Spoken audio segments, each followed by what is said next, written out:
You're watching EAC News. Thanks for joining us. And now for a look at news making international headlines this Wednesday, 26 January. The roof of a cargo warehouse has collapsed at Istanbul Airport after heavy snowfall hit the city on Monday, January 24. A footage shows several people walking around rubble inside the damaged warehouse during the blizzard.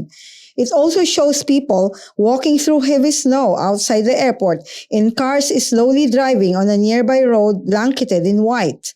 Turkish authorities have temporarily stopped all flights at Istanbul Airport on Monday, while winter weather has snarled transportation across the country. The heavy snowfall also put a stop to some of Istanbul's ferry services, shut some roads, and caused visibility problems for drivers. Nationwide, the Disaster and Emergency Authority has said some 4,600 people were stranded due to weather, and more than 6,700 were taken to shelters, while thousands of containers of food supplies were delivered to those in need. Many parts of Turkey have been hit with heavy snowfall since last week, which coincide with a winter break at most schools.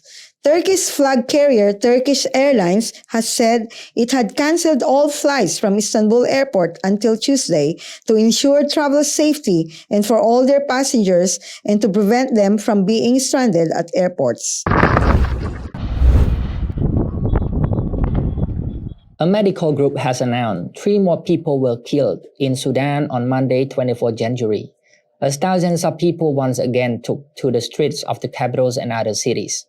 Of the 2 protesters killed, 1 was shot in the chest and the others in the head, the group have said.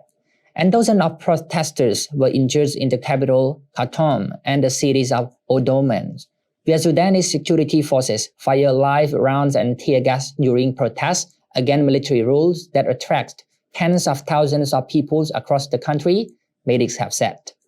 Such protests, along with barricades throughout the capitals and the general strike last week, have continued since the military took power on October 25, ending a partnership with civilian political parties since the removals of Omar al-Bashir as Sudan ruler in 2019.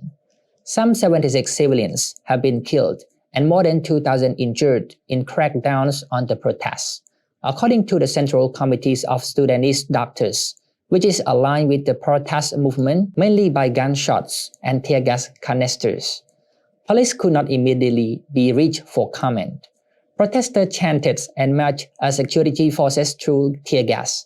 A protester who participated to several demonstrations and got injured has said that he won't stop marching. I was hit on the 6th of January in my feet and was hit here showing his head in the head on 10th of January. Today is the 24th. I'm still marching. I will march tomorrow and the day after tomorrow until we die, he bravely said. Sudan military leaders have said the right to peaceful protest is protested. The Sovereign Council. Sudan military leaders have said the right to peaceful protest is protested. The Sovereign Council, Sudan higher authorities run by the military, received a briefing on the works of the committees investigating protester death. It said in a statement, the violence has deepened the deadlock between pro-democracy group and the military leaderships. A witness recounted security forces using tear gas and stun grenades as protesters stood 1.2 kilometers from the presidential palace.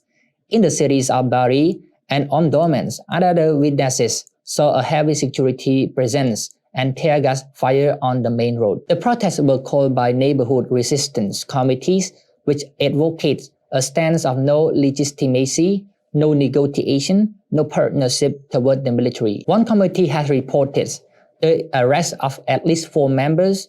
Another said its headquarters were raided. There were also large protests in the cities of Madani, where witnesses said protesters marched toward the house of a protester killed on Friday before heading to the State of Government building.